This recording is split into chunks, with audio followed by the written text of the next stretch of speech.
Hello guys, അപ്പോൾ ഇന്നത്തെ നമ്മുടെ വീഡിയോ വന്നിട്ടുള്ളത് ഒരു ക്യുക്ക് വെജിറ്റബിൾ ബിരിയാണിയാണ്. അപ്പോൾ ഇതാ വെള്ളം വെച്ച് കൊടുത്തിട്ടുണ്ട് ചൂടാവാനായിട്ട്. ഞാൻ ദാ ഇവിടെ ക്യാരറ്റും ബീൻസും കട്ട് ചെയ്ത് വെച്ചിട്ടുണ്ട്. അതുപോലെ തന്നെ ഗ്രീൻ പീസ് വേവിക്കാനായിട്ടും വെച്ചിട്ടുണ്ടായിരുന്നു. ആ സമയം കൊണ്ട് നമുക്കിതാ അരി കഴുകിയിടാം. അരി കഴുകിയിട്ട് കുതിർക്കാൻ വയ്ക്കാം. അപ്പോൾ ഞാനിവിടെ എനിക്ക് ഒപ്പൂസിനും മാത്രം മതി, ചേട്ടനെന്ന് ഓഫീസിൽ നിന്നാണ് ഫുഡ്.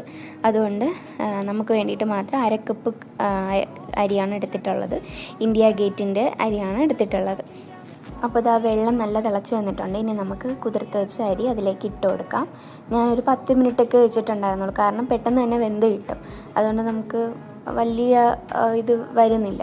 അതുകൊണ്ട് 10 മിനിറ്റൊക്കെ കുതിർക്കാൻ വെച്ചിരുന്നുള്ളൂ. ഇതാ പകുതി വേവായി വന്നപ്പോഴത്തേക്കും ഞാൻ ആവശ്യത്തിന് ഉപ്പ് ഇട്ട് കൊടുത്തിട്ട് വീണ്ടും അടച്ച് വെച്ചിട്ടുണ്ട്. അത് കഴിഞ്ഞ് അരിയുടെ കാര്യങ്ങളെല്ലാം കഴിഞ്ഞ് ഞാൻ വടിച്ചെടുത്തിട്ടുണ്ടായിരുന്നു. അതേ പാനിലേക്ക് തന്നെ കുറച്ച് നെയ്യ് ഒഴിച്ചിട്ട് അതിലേക്ക് കാഷ്യൂവും കിസ്മിസും ഇട്ട് ഒന്ന് വറുത്ത് കോരി എടുക്കുവാണ്.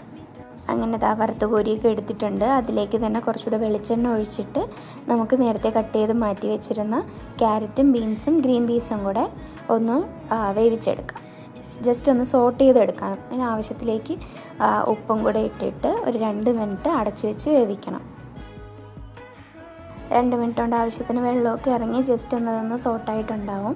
ഇനി ഇതിലേക്ക് നമുക്ക് ആവശ്യമായിട്ടുള്ള പൊടികൾ ഇട്ട് കൊടുക്കാം. ഞാനിവിടെ ആവശ്യത്തിന് കുറച്ച് എരിവിന് ആവശ്യമായിട്ടുള്ള ലൈറ്റായിട്ട് മാത്രമേ എരിവിടുന്നുള്ളൂ. അതുകൊണ്ട് കുറച്ച് 1/2 ടീസ്പൂൺ മുളക് പൊടി, 1/2 ടീസ്പൂൺ മല്ലിപ്പൊടി, 1/4 ടീസ്പൂൺ മഞ്ഞൾപ്പൊടി, കുരുമുളക് പൊടി, അതുപോലെ തന്നെ ഗരം മസാല, ഇത്രയും മസാലാസാണ് ഇട്ട് കൊടുത്തിട്ടുള്ളത്. ഇട്ട് കൊടുത്തിട്ട് നന്നായിട്ടൊന്ന് സോട്ട് ചെയ്തെടുക്കാം. അതായത് അതിൻ്റെ പച്ചമണമൊക്കെ ഒന്ന് മാറി ഈ ക്യാരറ്റിലും എല്ലാ വെജിറ്റബിൾസിലും അതിൻ്റെ ആ ഒരു ഫ്ലേവർ പിടിക്കുന്ന ടൈം വരെ നമുക്കൊന്ന് ജസ്റ്റ് ഇളക്കി കൊടുക്കണം. അപ്പോൾ ഒരു മണത്തിൻ്റെ ഒരു സ്മെല്ല്, കാരണം എൻ്റെ കയ്യിൽ മസാലാസ് ഒന്നും ഇല്ലായിരുന്നു, അതായത് സ്പൈസസിൻ്റെ സംഭവങ്ങളൊന്നും ഇല്ലാത്തത് കൊണ്ട് മല്ലിയിലയും കയ്യിലില്ലായിരുന്നു. അതുകൊണ്ടാണ് ഞാൻ കുറച്ചുകൂടെ ഗീ ഇട്ട് കൊടുത്തിട്ട് നമ്മുടെ റൈസും കൂടെ ഇട്ട് മിക്സ് ചെയ്തെടുത്തിട്ടുണ്ട്.